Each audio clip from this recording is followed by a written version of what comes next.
朋友们，大家好。今天看到 Jeffrey 萨克斯教授在一段访谈中谈到了美国当选总统特朗普近期关于加拿大、墨西哥、巴拿马、格陵兰岛等这些地方的一些言论。比如加拿大是美国的第51个州，为了美国的国家安全，我们需要巴拿马，需要拿下格陵兰岛等等。特朗普的这些主张在世人眼里简直称得上是骇人听闻，在国际上也掀起了轩然大波，舆论一片哗然。但是萨克斯教授表示，这是个有意思的观点，在某种程度上确实是事实。特朗普这么说其实并没有错。我们看看萨克斯教授是怎么说的。Was Professor Jeffrey Sachs at the Cambridge Student Union at your articulate and a little bit snarky best. I'm so proud of you. I'm proud of our personal friendship and our professional collaboration. Thank you. And why do I run that? Because that was posted, a reference to it was posted on Truth Social by the president-elect of the United States.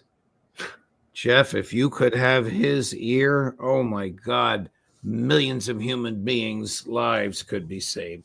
I'll let you take it from there. I mean, I almost don't even know where to start. I want to talk to you about the nonsense he has been saying about Gaza and Greenland and Canada and Panama and the Gulf of Mexico and all of that. But you may want to expand on what we just heard from you. Well, thanks a lot. That was a clip made from a talk that I gave just recently at the Cambridge Student Union. That's University of Cambridge in Britain. And I was discussing the truths of American foreign policy, not the narratives of American foreign policy. Foreign policy is the purview of a very small group of people in the U.S. elite. It is not decided on the grounds of public opinion or public interest. It's decided by a very small group of people in the national security institutions. That's the White House, the Pentagon, the CIA, and a few other places. They have their reasons. It could be reasons of sheer power. It could be reasons of war profiteering. It could be reasons of grabbing financial or mineral or oil resources. It could be, in the case of the wars in the Middle East, doing what Israel has asked or told the U.S. to do, given the power of the Israel lobby. I was pleased to see President Trump tweet this, not tweet it, to post it. Let me be more accurate on Truth it's Social somewhat yesterday. Remarkable, Jeff, when you, Professor Sachs, when you emailed me, and I was so delighted to see the email saying, guess what? I almost couldn't believe it. I almost thought it was some sort of a joke. I mean, at the same time he posted that, he said things like, I'm Israel's best friend, and if the Hamas doesn't return the Israeli hostages, no mention of the Palestinian hostages. If Hamas doesn't return the Israeli hostages by my inauguration, there will be hell to pay. Well, they have already paid hell. It's hard to believe that anything worse could be done to them, and I don't even know what he's talking about. They've been dropping 2,000-pound bombs on people living in tents. You're talking about American troops on the ground fighting side by side with the IDF. No one want that. I don't even know. I don't believe it.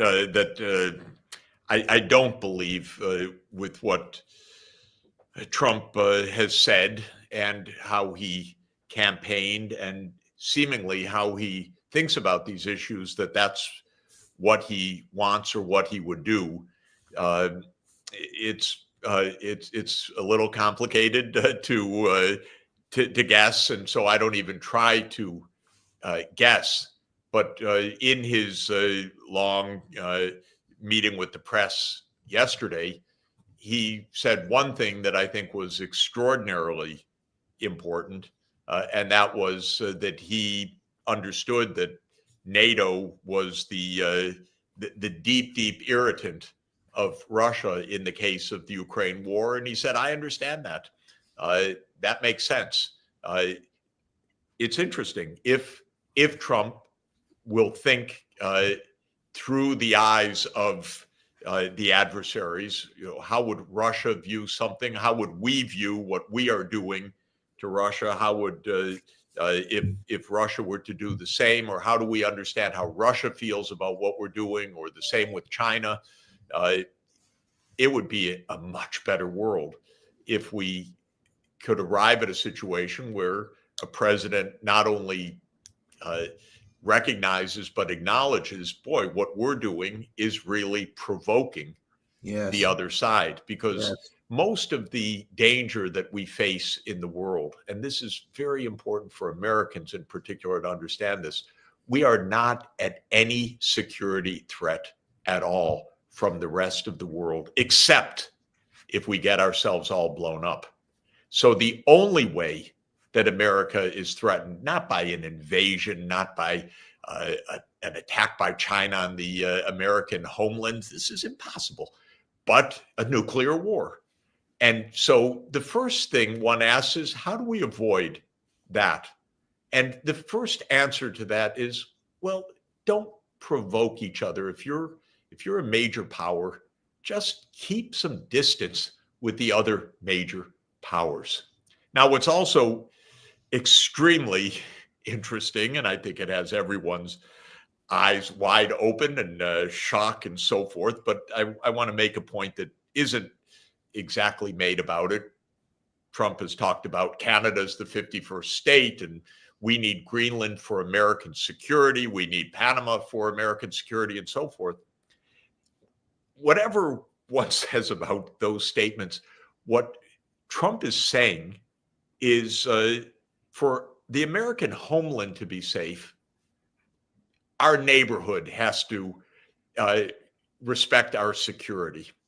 That's an interesting point. I think it's actually true in a way. Trump says, I don't like those. The same thing Vladimir Putin is saying. Yes, I don't like those Chinese and Russian submarines coming around Greenland, he's saying. I don't like that.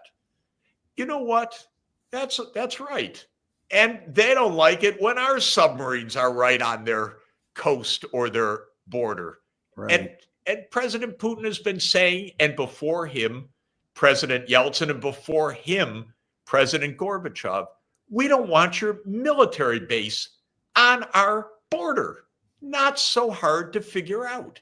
And the Chinese are saying, you're going to arm one part of China, you're going to send over our objections, weapon systems, advanced weapon systems to one part of China? Really?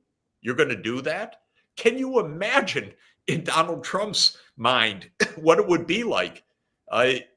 Not to mention sending it to an American state, but suppose that the Canadians say, we don't want to be the 51st state, so we're asking China to arm us with missiles. And the United States would say, yeah, that's Canada's choice. That's none of our business. We have literally said that. Joe Biden, Jake Sullivan, Tony Blinken, they said that about the U.S. putting its missile systems in Ukraine. It's none of Russia's business, they said. Donald Trump probably has a more realistic handle on whose business is what than we have had so far. And this idea, this hubris, this delusion, well, we can do what we want. And as a matter of right, we can put our missiles anywhere. We can put them in Ukraine, or we can put them in Korea, or we can put them along China's coastline. And that's none of their business. Well, this is so completely dangerous and absurd that it has brought us, as that doomsday clock says, to 90 seconds to midnight. Right. Meaning you have these great powers with these missile systems, now hypersonic missile systems, nuclear weapons to the hundreds or to the thousands when it's the case of Russia. And we're saying we have every right to provoke you, to annoy you, and so forth. Well, Donald Trump says, don't do it in our neighborhood. And, well, that may be a step to saying, we shouldn't do it in their neighborhood. And he did say that yesterday in the case of Ukraine. Now, that, to my mind, is the key to make for peace in Ukraine. And if he applies the same thinking to Taiwan and to the South China Sea, it's the key to making peace with China. So, it's a pretty complicated situation right now. But I'll tell you, the current course that we've been on has been disastrous, and it's been through 5 presidencies, each one of which has brought us closer to disaster. 刚开始听确实吓了一跳，怎么萨克斯教授突然成了川粉？原本他似乎只是寄一些希望于特朗普，怎么他现在无条件支持特朗普的所有政策和想法了吗？原来教授是从另外一个视角对此做了解读。他认为，特朗普既然能够认识到因为国家安全的问题，不喜欢中俄的潜艇在格陵兰岛附近出没，那他就有可能会认识到美国的武器和军事基地也不要出现在中俄的家门口。这个浅显的道理，美国一直没搞明白，所以世界变得越来越危险。现在特朗普似乎明白了，他反感别人这么做，说不定就是迈向我们也别这么做的一步，世界就有可能真正实现和平。感觉教授是在从善的角度，从好的方面来解读这一切，但所托之人是否真的能不负所托呢？己所不欲，就一定会勿施于人吗？建立了自己的国家安全缓冲区，就一定不会利用它来作为进攻性的跳板吗？给自己定的标准，也一定会拿来适用于别人吗？我们拭目以待吧。当然，希望教授的愿望成真，希望世界和平。